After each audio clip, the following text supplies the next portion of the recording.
Ganito ka ba mag-operate ng mga pedals ng iyong automatic transmission na sasakyan?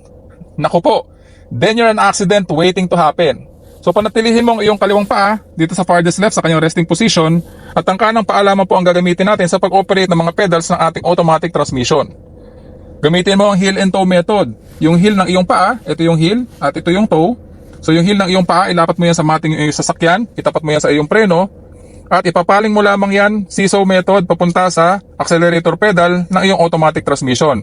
Kagaya nito, huwag mo iaangat yung heel ng iyong paa at ililipat-lipat mo ng ganyan dahil may mga pagkakataon po lalo na pag emergency maneuvers or emergency exit sa mga parking na mapagkakamalan mo pong preno ang iyong accelerator pedal.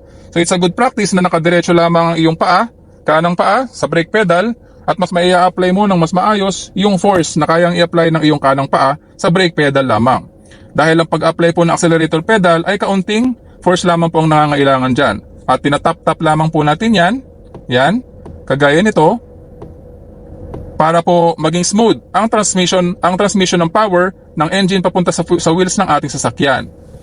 So panatilihin mo na nasa gitna ang heel ng iyong paa, nakatapat po yan sa brake pedal at tinatransfer lamang po natin in this particular motion ang ating paa para makapag-accelerate sa automatic transmission na sasakyan.